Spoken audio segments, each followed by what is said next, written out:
Hello and welcome to Network Security Lesson 2. Today we're going to be talking about social engineering.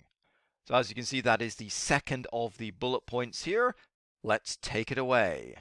So social engineering is a form of security attack that involves tricking or manipulating people into giving away critical information or access details. Remember, the weakest point of any computer system is the people that use it. No matter how good your antivirus is, how good your firewall is, how great your security staff are, how great your physical security is, if people are making silly errors, if people are allowing themselves to be manipulated, there are gaps in your security. With social engineering, fear is often used to put people off guard and make them more likely to comply with instructions. So here we have a simple example of social engineering. We've got Brenda in accounting who maybe doesn't know a lot about computers, but maybe she's the head of accounting. Her username, her credentials will give a lot of access to the system. Somebody can just phone her up and say, "Hi, we need to reset your password. Can you just confirm your details for me?" She thinks nothing of it, gives it the details. Maybe she's given the details to a hacker. She hasn't confirmed who Bob is. She doesn't know he works for IT. Now he has access to the system, possibly at quite a high level. This is an example of social engineering. He's not using any technical hacking skills to break into a system, but through social engineering, through manipulating people, he can get access to a computer system. So one of the most common forms of social engineering is phishing. Remember, PH, not F. Phishing uses fake emails and fake websites to trick people into giving away their sensitive data and information. Emails usually claim to be from a bank, an e-commerce site, or a social media account. They often ask the user to verify their account by clicking on a link or taking some other similar action.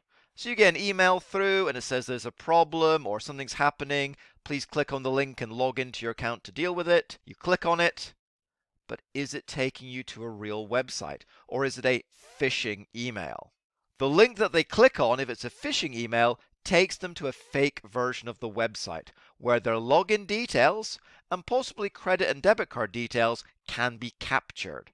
Once the hacker has the required details, they will often redirect the user back to a real website so they're unaware the attack has ever taken place. Sometimes phishing attempts may have strange language or spelling or grammar mistakes. However, not all phishing attempts are transparent, and many will fool legitimate users. So when I was preparing this presentation, I went into my junk email folder and almost straight away had a phishing email. It's from FedEx Express. I know it's a phishing email because A, I haven't ordered anything that's going to be sent by FedEx.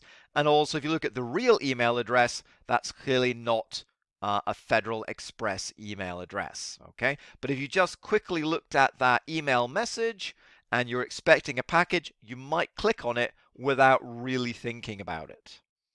Another form of social engineering is called pretexting, sometimes known as blagging.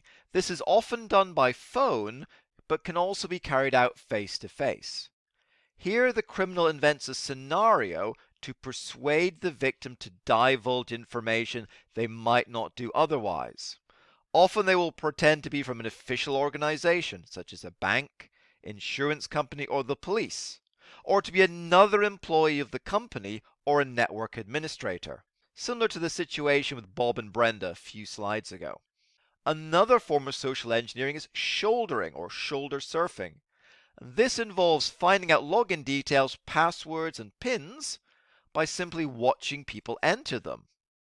This could happen by looking over someone's shoulder as they enter their PIN at a cash point, or logging into a computer.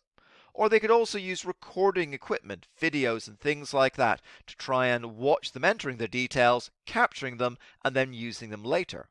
So as you can see, social engineering doesn't necessarily involve many technical skills, but it's about being able to trick and manipulate people to get their details and then use them that way. So again, social engineering is a form of attack that involves tricking people into giving away critical information or access details. For the GCSE OCR syllabus, you need to know about phishing, you need to know about shouldering, and you need to know about pretexting.